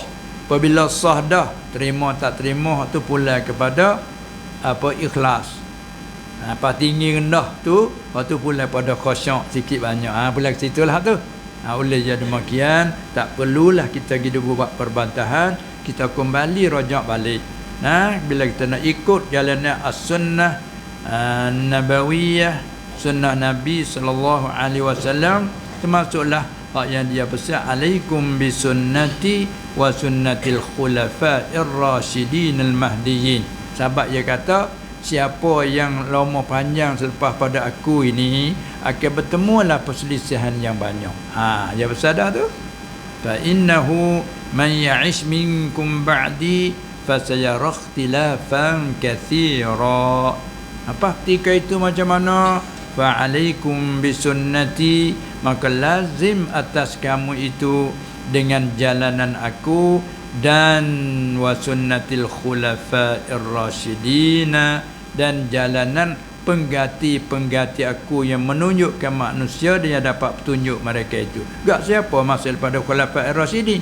Abu Bakar, Umar, Uthman, Ali. Atau umum pak khusus saat ni kamu ikut dengan dua orang selepas aku. Siapa? Abu Bakar, Umar.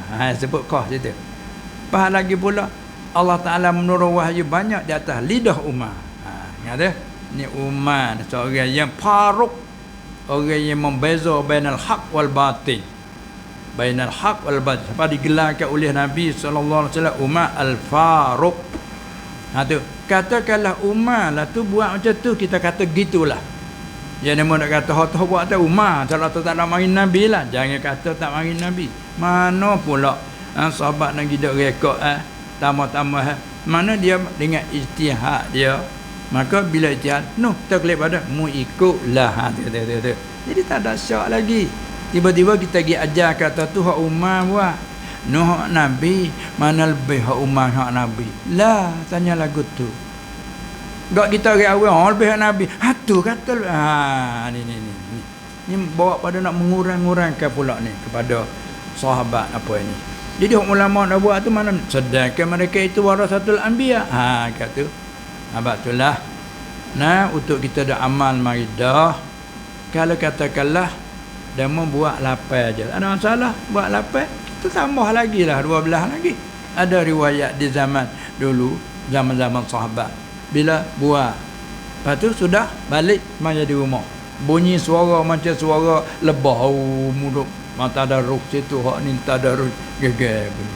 Sahabat tu tubik pula dalam ulama ada berbicara mana afdal kita semaya berjemaah solat tarawih dengan semaya di rumah. Ada bincang juga tu. Setengah kata afdal di rumah, setengah kata afdal di masjid cara berjemaah. Lepas tu ulama mari tafsir pula.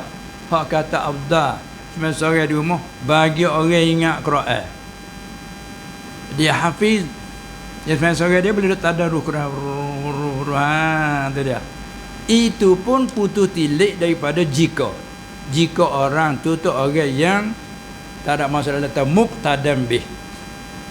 Kita orang biasalah. Tapi kita ingat Quran, orang ingat Quran ramai. Ada pun kalau muqtadam bih afdal lebih dari semua jemaah. Kerana dengan dia orang boleh ikut pula. Apa kalau dia tak ingat Quran, afdal sinilah boleh dengar Quran. Jadi banyak lagi huraiannya. Jadi kesimpulannya dalam mazhab Pak menyatakan solat tarawih ialah 20 rakaat. Hingga dalam mazhab Hanafi dia bagi kata hak 28 atau hak muakkadah 12 lagi ghair muakkadah dia bagi kita ala kulli hal 20 rakaat. Lepas tu barang siapa sembahyang tak cukup 20 rakaat dia tak dapat fadilat tarawih. Dapat tarawih 20. Bila sembahyang hanya 12, hanya 14, 18 tak cukup lagi 2 rakaat tak dapat fadilat tarawih. Dapat tarawih 20 dia dapat fadilat dia panggil kata sunat mutlaqah. Itu dia dah. Sebab tu bila kita terpaksa tak larat sini kata tak larat lah. Solat puasa tak larat tak ada apa, penting memang kita sambung. Kita sambung. Kalau nak sambung dah tak tahu tu naknya hukumnya kita sambung lah. Sembahyang berjemaah boleh 8, boleh apa dia boleh 10, 12 puasa tak larat berhenti. Ada lagi 8 lagi. Kita sambung. Untuk memenuhkan 20 rakaat. Itulah dia. Tak ada masalah. Ada setengah-setengah ke ada orang kata biasa dak sembahyang 20. Tiba-tiba dia sembahyang hanya 8. Tak sah duka cita apa? Tak ada duka cita. Tak sah duka cita lah. Dan berhenti dekat 8. Kita sembahyang lagi lah. Duka cita apa? Kita sembahyang lagi. Lepas 2 rakaat cukup 20. Ada masalah. Habis dia kata kalau bagi orang yang ingat Quran mana afdal masjid dengan di rumah. Sebab apa tilik pada sembahyang sunat je afdal di mana? Di rumah. Tu dia kita lain pada hak ditutup kah tu jemaah. Seperti sembahyang raya. Itu. Adapun solat tarawih tu begitu. Pendek kata kalau untuk kita nak reti ni baca dah lepas lepas 5 hari dia baca tarawih tu nahurat tu panjang sangat cerita dia. Jadi boleh kita ambil kesimpulan untuk kita nak amalkan dengan tidak ada perbatasan apa-apa supaya nawi hati kita tu bersih, kita buat betul-betul kerana syukur nikmat Allah. Allah memanjangkan umur kita boleh sampai bulan Ramadan, penghulu segala bulan yang diberganda-gandakan amal. Lalu kita nak rebut peluang keamasan sekadar mampu bagi kita. Tak nak bergaduh dengan orang, kita sembahyang cara kita lah. Nak 20 nak apa. Memang ada hadir jemaah, kita hadir jemaah. Demo sembahyang 8, kita sambung 12 lagi, ada masalah. Nak jemaah dengan awak kita ada lagi, jemaah. Nak sore sambung lagi, tak ada masalah. Kita ingat Quran, kita baca Quran dalam tu. Senang je. Senang. Itu dia ada. Itulah. Cuma nasihatnya kalau kita sebagai guru, kita sebagai ustaz, jangan kita guna perkataan yang mengelirukan. Lah nak mengeliru, ni hak Nabi, ni hak Umar. Tu kecek lagu tu gak clear. Sedangkan Nabi sendiri sallallahu alaihi wasallam dalam isyarat dia, jangan kamu melebihkan aku di atas Yunus bin Matta. Sedangkan Yunus Nabi lagi rasul, aku Nabi lagi rasul, aku diangkat ke atas langit, Yunus ditelan ikan turun ke dasar laut. Jangan kata kulbih pada dia sama-sama Nabi, jangan. Sedangkan wakilnya dia lebih sekali ana sayyidu waladi Adam. Tetapi situ apa tu jelaskan tu? Jangan kamu melebih aku atas Yunus. Ulama kata sedangkan dia tu ana sayyidu waladi Adam. Dia hakikat wakil dia lebih segala-gala kan. Tapi jangan kamu lebih aku atas Yunus. Ulama kata supaya apa? Melebihkan dia serta mengurangkan orang lain. Jangan kanun Nabi. Ini sebab tu ni Nabi, ni Umar nak mengurangkan ni. Sedangkan Nabi angkat kedudukan Umar. Siapa Nabi kata sallallahu alaihi wasallam, Umar, sekiranya kalau ada Nabi lagi selepas aku lah, tapi Nabi ni tak ada. Anal aqib, akulah ya akhi allazi la nabiyya ba'di. Tak ada dah Nabi lepas pada aku. Fardu takdir kalau Nabi ada lagi lepas pada aku. Mung Umar. Tu nak yak kedudukan Umar. Mung Umar. Ada. Itulah kata apa Umar ijtihad kata ijtihad pada Umar. Mu turutlah orang dua orang lepas pada aku, Abu Bakar dan Umar. Dan mu ikutlah khulafa ar-rasyidin termasuknya Umar. Syok mana lagi? Tapi bila lagi buat gitu jadi berbelah bagi. Tu Umar. Mana lebih Umar hak Nabi? Allah, orang tak tanya mula lagi lah itu. Ni hak ayahmu, ni hak bukit ayahmu. Mana lebih ayah? Tak tanya kita. Tu panggil keliru. Kita huraikan patut kita targhibkan. Kita menggalakkan. Itulah. Oi panjang agaknya. Baik patut. Lagi kita reka-reka. Hanya bab puasa. Bab puasa. Hak Palestin tak sah, dia mau duk cakap dah, kita tak tahu hak Palestin. Itu kan. Masalah terpaksa memasukkan air ke dalam dubur ketika qada hajat. Adakah sah puasa? Tengok. Dia soal siap-siap dah. Terpaksa kata dia. Siapa paksa? Ada tanya. Terpaksa memasuk air ke dalam dubur. Kata dia. Tu ibarat dia tu. Terpaksa memasuk air ke dalam dubur. Ketika kita dalam qada hajat. Qada hajat dia tak masuk air dalam dubur.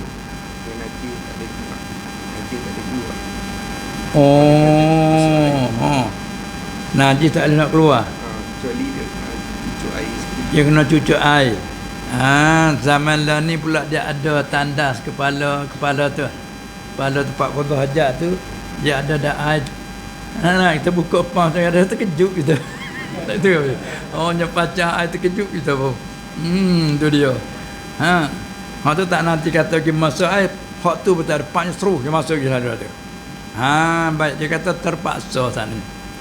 Nah, pada asalnya orang panggil apa dia?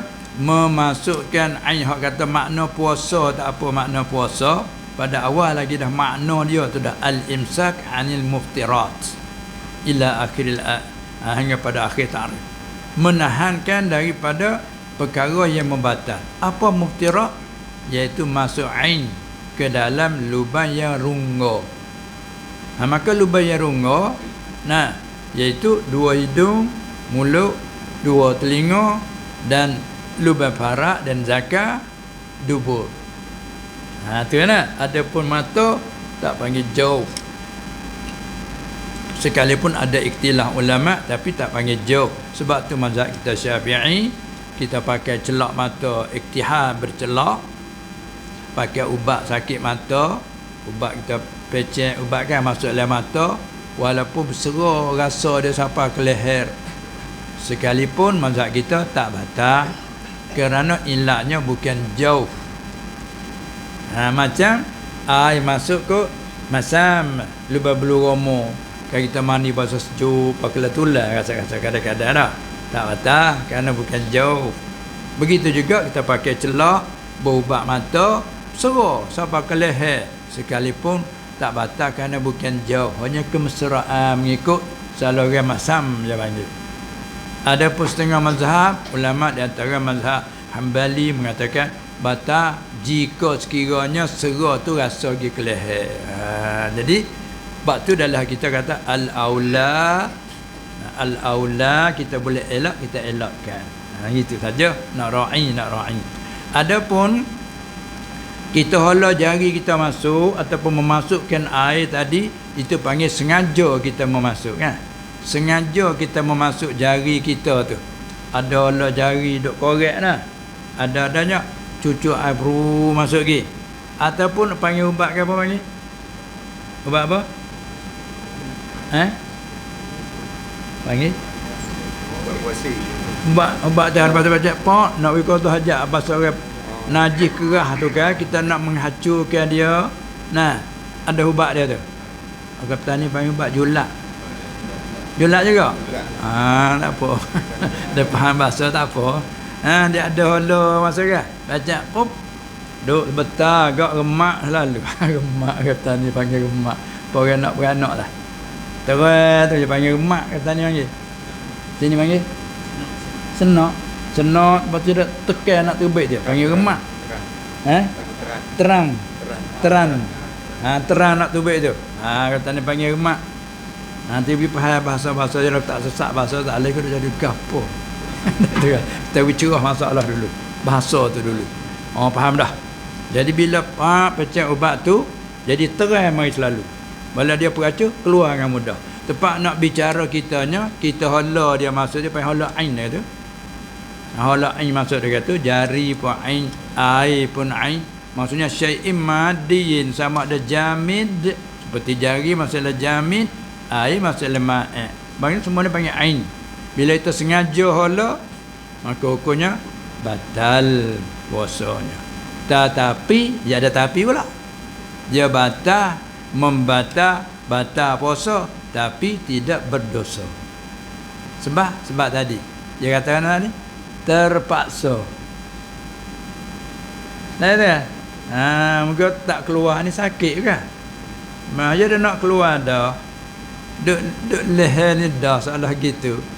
Hak tak tu baik. Telah tak pergi tak susah kita. Bangun duduk ah. Nak bangun benar pun berasa nak keluar. Bila duduk tak keluar. Halal tu nak keluar, korek. Bila kita hala korek, batal puasanya. Sebab sengaja hala tu. Sehingga tak berdosa kerana apa? Jadi masa nak mengelakkan daripada tadilah sakit, penyakit tu. Tu dia. Sama juga yang tak tanya kita main ke mulut pula. Orang penyakit lelah. Lelah dah. Penyakit lelah. Orang penyakit lelah dia ada ubat dia kan. Ubat pasal spray tu. Panggil apa? Hello. Dia baca pop. Dia masuk apa ke dalam leher lekung kan. Tapi dia cepat kering kerana spray lah. Perut masuk jiran dia kering. Tapi jiran masuklah. Maka itu juga masuk dalam batal. Tapi tidak berdosa kerana tadi. Kerana terpaksa kita nak buat gitu. Kita nak jaga kan tidak lelah tak agak. Batal puasa. Wajib qada lah. Gitu. Wajib qada lah. Hanya tak berdosa. Baik, ada lagi? Akhir. Satu lagi. Adakah wajib qada masalah makan dan minum kemudian jatuh azan di masjid sedikit lewat? Masalah makan minum. Belajar minum. Sahur. Jadi masalahnya kita makan sahur, tengah-tengah duk makan sahur. Waktu siang tu kata hilang dalam azan pagi tadi. Pagi tadi minum dia ingat tak masuk waktu lagi. Dia pun sahur lah. Sahur. Nyata-nyata dah subuh. Masuk subuh. Baik. Itu kita kembali pada makna ayat kulu washrabu hatta yatabayyana lakumul khaytul abyadu minal khaytil aswadi minal fajr. Tak asal pokok dia. Lepas tu juga bincang ulama panjanglah tu. Cara ijtihad tu tapi asalnya begitu. Kulu washrabu, makanlah dan minumlah kamu. Arti boleh lagi kamu makan dan minum. Dia panggil amalil ibahah, dibenarkan. Bukan wajib makan, bukan wajib minum kan. Sebab sahur tu apa hukum pada asal? Sunat. Mana tak mau sahur pun tak ada salah apa, moga sunat. Hingga luput fadilat tu hal lain. Maka makanlah kamu ya amalil ibahah. Mana boleh kamu makan, boleh lagi kamu minum. Sehingga mana ghayah, sehingga mana kamu tu boleh makan, dibenarkan makan minum itu, hatta sehingga yatabayyana lakum, sehingga nyata bagi kamu oleh al-khaytul abyadu, oleh benang yang putih, nyata minal khaytil aswadi, daripada benang yang hitam. Ya dulu ayat Quran turun nyak tu ya. Minal fajri tak ada lagi. Turun baca nyak tu yang mula. Puak sahabat lah ada ikat tali benang. Nak tahu kata benang putih, benang hitam nyata. Ikat tali benang di tangan. Ada letak di bantal tidur. Tu tengok tu. Hati ingat orang tua dulu dia kata nak tengok bulu roma. Kalau bulu roma tu tak nampak, tak apa lagi atau boleh hakal lagi. Ayat Quran tu banyak tu. Sebab susah. Lepas pada tu dengan ringkas cerita, mari semula ayat semula minal fajr. Jibril membacanya tu minal fajr. Pergi selalu Nabi SAW tulis sambung situ, sambung betul hatta yatabayyana lakumul khaytul abyadu minal khaytil aswadi minal fajri, sambung situ. Orang kata min lil bayan, mai nak menyata murak di kanak ki benang putih situ ialah putih fajar. Oh, maknanya sudah ambil kesimpulan kamu boleh makan dan minum sehingga nyata bagi kamu oleh fajar. Jadi masalah soal saat ni yang belum nyata. Gitu tak? Zan dianya bahawa belum subuh lagi. Zan dia tu. Apa lagi pula syak subuh dah ke belum? Subuh dah ke belum? Lalu makan. Nah, sebab kita makan bunyi azan. Azan lambat. Oh, azan dia lambat sikit tu. Nah, 5 minit, 10 minit tak ada azan lagi. Lalu itulah orang dia ragu, subuh ke belum? Subuh ke belum? Dia makanlah. Siapa dia dengar tak ada bunyi azan lagi.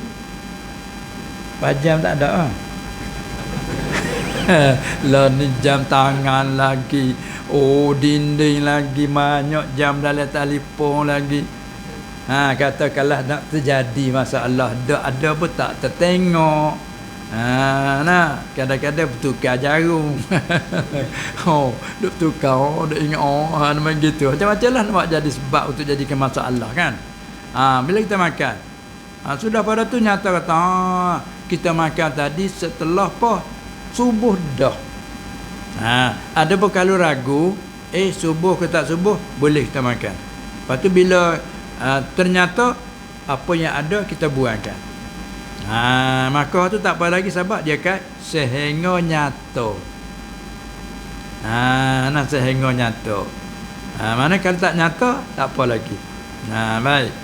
Kemudian hak tadi bila lagi pada tu dia mau azan, bawa azan tengok lewat dia mau azan di sana 10 minit baru azan. Arti masa kita makan tadi dah subuh dah. Nyata kata masa kita makan tu subuh dah. Ternyata lah puasa kita tadi tu orang panggil tidak sah lah puasa tu. Wajib kita imsak. Tak sah puasa. Wajib imsak. Wajib menahan manfaat tu nak makan tak boleh pergi puasa jugalah. Patut apa bedanya? Wajib qada lah. Wajib qada hingga tak berdosa. Tak berdosa. Jangan kita tahu duduk makan lagi subuh salah dah nak habis ni. Hak tu haram lah pula. Tak sah lagi haram, hak tu tidak haram. Maka dengan azan kita nak puasa boleh fadilah, wajib atas kita kena imsak seperti orang puasa lah. Kita boleh pahala tentang wajib imsak. Hingga puasa tu tak dapat lah. Ngam kalau luput syarat je, wajib qada sah. Tu di antara lah. Ambil lah. Ada lagi? Soalan dah lagi kalau kita tengok jam ni Pak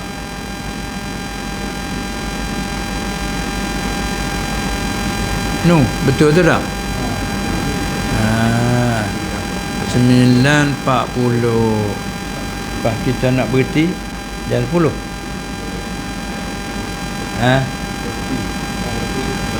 Satu lagi, satu yang terakhir boleh dah, boleh insya-Allah. Daripada Ramadan ada buat puasa. Ada puasa lagi? Bab puasa ada dah. Untuk bab apa pula? Tanam saka. Tak apalah, untuk terakhir dengan hak tanam saka apa dia? Masalah tanam pusaka, sebahagian waris tidak mahu buat puasa. Sebahagian waris nak buat puasa. Bagaimana keadaan hukum pada waris yang tidak mahu buat puasa? Apa maksud buat kuasa? Buat break lagi. Tu saya buat kuasa tu panggil lagu tu. Dia tak mau Tak saya bagilah. Tak mau bagi kan macam mana? Tak saya buat kuasa apa dia? Dia tak mau bagi secara undang-undang. Tak mau bagi secara faraid itulah. Hanya gitu. Oi, tak boleh nak senyap begitu. Nah, kita faham lebih dulu. Inilah mana kita mengaji bahagian undang-undang ni. Undang apa ni? Undang agama. Kita nak mengaji undang agama. Undang agama kita. Nah, apabila seorang mati, pertamanya kena tajhizul mayyit, kan? Jadi fardu kifayah atas kita orang lelaki. Ya apabila dapati di tempat kita tu muslim, orang apa Islam yang mati, menjadi wajib di atas yang kelilingnya tu mentajhizkan mayat, buat upacara kematian tu. Nah, cara apa dia tu? Memandikan dia, mengkafan dia, salat jenazah dia, dan dipermakamkan, dikebumikan. Itu 3-4 perkara. Lepas tu dia ada tiap-tiap satu, dia ada 1, 2, 3 syarat-syarat. Kan pula? Selesai. Kemudian selepas itu kita kena selesaikan hutang. Si mati ni ada terlekat hutang tak? Hutang tu pecah dua pula. Hutang Allah Ta'ala dan hutang anak Adam. Hutang Allah apa hutang Allah? Katakanlah seorang ini masa dia hidup masuk dalam orang yang wajib atasnya haji, tapi tak melakukan haji sehingga ke mati. Maka yang panggil lekat hutang Allah Ta'ala. Kalau dia ada peninggalan, mesti kena ambil peninggalan dia tu untuk upahkan buat haji. Dan pula dia tu ada hutang anak Adam. Dia lekat hutang sianun tu, sianun ni, peninggalan dia tu juga menyelesaikan hutang. Tak ada dah kena nak ambil hak anak ke apa dah sekali. Peninggalan dia, ambil peninggalan dia tu. Cuma kita orang hidup tolong menyelesaikan. Kita selaku anak, kita tolong menyelesaikan hutang ayah, bapa, ibu kita. Ambil siapa? Bukan hak poket kita. Hak dia, peninggalan dia tu, ambil hak tu bayar. Dia ada peninggalan tu panggil tarikah. Aima tarakahul mayyit. Peninggalan dia tu sama ada mata wang ke, benda ke. Jadi ada mata wang, selesai dengan mata wang selalu. Tak ada mata wang, ada tanah dia, ada kebun dan sebagainya. Nilai harga itu, siapa nak mau ambil harga apa untuk lepas hutang Allah Ta'ala, upah ke buat haji. Lepas tu hutang anak Adam, bayar ke hutang anak Adam. Selesai. Bila selesai dah yang kedua, mari yang ketiga, ada usia apa hati? Si yang mati itu ada tausiah, ada usia apa hati? Kalau kata dia ada usia kena bercakap bab usia pula. Sah ke tidak sah, katakanlah cakap situ dulu.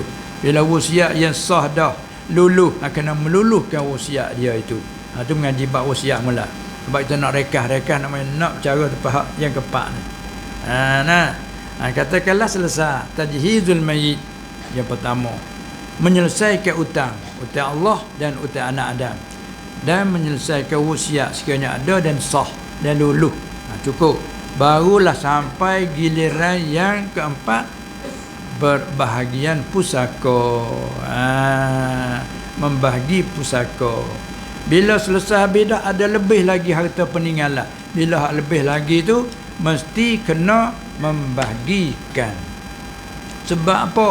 Sebab apabila mati, seorang mati, ada waris, ada isterinya, ibu bapaknya, anak-anak lelaki dan perempuan sebagainya. Maka 5 ni tak ada siapa mendindingkan.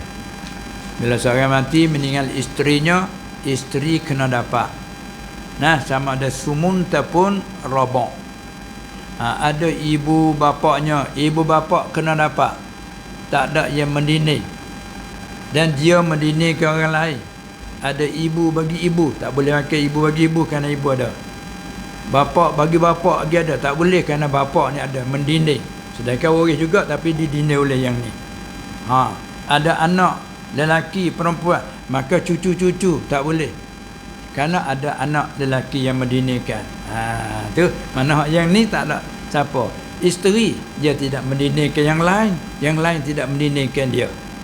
Arti bila seorang mati ada ibunya, bapaknya dan isterinya umpama, ataupun suaminya, ini tak ada yang mendinding, dia tak mendindingkan lah. Ada anak, maka katakanlah 5 ini, ibu, bapa, isterinya dan anak lelaki perempuan, inilah waris harta peninggalan setelah selesai daripada bayar hutang, selesai daripada tunai wasiat, hak lebih baki lagi banyak mana, katakanlah 100,000, kita contoh saja, nilai dengan tanah, nilai dengan apa, 100,000 misalnya kan.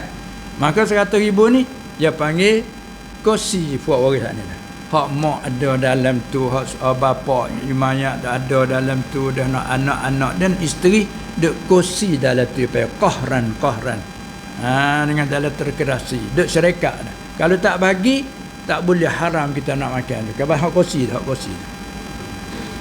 Sebab tu nak jalan selesai dia kena bagi.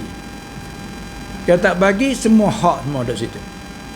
Apalagi anak kecil ada hak yatim. Tu lagi teruk nak minta izin macam mana. Ada yang gila, ada yang juga. Sebab tu mesti kena bagi. Bagi mengikutlah tu lah. Mengikut yang Allah ditetapkan. Isteri boleh berapa, kerana mayat ada anak farak waris, isteri boleh 1/8, ada hak dia dalam tu. Ibu 1/6, bapa juga 1/6, dipanggil suduh. Apa tu? Anak lelaki dengan perempuan li zakari mithlu hazil unsaya. Mengikut qadar tu panggil faraid. Fard, mana qadar yang ditetap oleh Allah Subhanahu Wa Taala. Orang ni boleh banyak ni, ni boleh banyak ni. Tu dia. Tiba-tiba ada yang tak mau bagi, tu maksud kata tak mau kuat kuasa tu. Yang ni tak mau bagi, tak boleh, salah. Dia kena bagi. Kalau yang berkuasa kena keras bagi. Tidak tak ada, kalau tak bagi nak ambil makan macam mana ni, hak ni ada ni. Supaya kita ralah kita kongsi dah. Kita kerja syarikat, boleh nak makan seorang? Tak boleh. Ini dia panggil syarikat yang jalan apa dia, qahran daripada Allah Ta'ala. Dengan tersendirinya jadi kursi. Lah itu nak menyelesaikan, nak jadi halal ke, kena bagi. Bila bagi-bagi, dalam banyak ni 100,000, anak lelaki boleh sebanyak mana, ibu sebanyak mana, bapaknya mana, lepas tu perjatuhkan. Yang ni jatuh, yang ni dapat ni. Bila bagi jadi terasing milik masing-masing, tak apalah. Tu kena pergi kepada yang berkuasa dah lah. Hukum sekadar ni, kalau tanya Tok Guru, Tok hukum kata kena bagi. Tak saya bagi juga, bukan habislah kuasa Tok Guru, ya kena kuasa kan, yang berkuasa. Kamu tak boleh, kena bagi. Dia kena kata lah. Sebab tu nak pada yang kuasa tu pula tu. Kalau tidak, kata dia jadi harta bercampur. Bila makan yang tak reda ni, salah. Apalagi anak yatim, walaupun apa reda pun tak boleh, kerana reda anak yatim tak diiktibar oleh syarak. Itu dia, perlu ingatlah. Itu dia. Kalau tak ada yang kuasa, tolong nasihat. Tak boleh. Baik, kalau tanya, faham tak saya bagi? Mana orang lain duk makan, duk ambil makan, mu tak tahu, katakanlah. Dia ingat, aku ada juga, dia ambil senyap-senyap. Tak tahu apa mu tak royak. Kenapa aku nak ambil aku dah dalam, tak ada suruh bagi, tak suruh bagi. Kata-kata dia masalah. Dia bagi senang. Mu nak buat apa hak mu? Aku nak buat apa hak aku. Tapi kami pada bagi. Kalau tak bagi, hak dalam hak mu, tak aku. Hak dalam aku, tak hak mu. Tak tahu nak buat macam mana. Batu syarak suruh bagi. Disegerakan bagi. Kalau tidak ada, mana apa-apa. Tu. Gitulah. Jadi sebagaimana tadi, masa kita pun hampir dah jam 10, ada lagi 10 minit. Maka dengan sekadar itu rasanya cukuplah dulu untuk kali ini. Dan sekiranya kalau ada kesempatan dengan izin Allah Subhanahu Wa Taala pada kali lain, insya-Allah kita akan bertemu lagi. Semoga dilanjut umur oleh Allah serta memberi taufik, hidayah dan sihat wal afiah. Kita akan bertemu lagi di lain kali, insya-Allah Subhanahu Wa Taala. Untuk kali ini sekadar ini saja dulu, sekian saja. Wabillahi taufiq wal hidayah wan najatu minan nar wal falah. Assalamualaikum warahmatullahi wabarakatuh. Bismillahirrahmanirrahim. Alhamdulillahi rabbil alamin. والصلاة والسلام على سيد المرسلين وعلى آله وأصحابه أجمعين. اللهم إنك عفو كريم تحب العفو فاعف عنا. اللهم أرنا الحق حقا وارزقنا اتباعه، وأرنا الباطل باطلا وارزقنا اجتنابه، اللهم ارزقنا علما نافعا ورزقا حلالا طيبا مباركا فيه وعملا مقبولا وسعادة الدارين. ربنا آمنا فاغفر لنا وارحمنا وأنت خير الراحمين. وصلى الله على سيدنا محمد وعلى آله وصحبه أجمعين والحمد لله رب العالمين.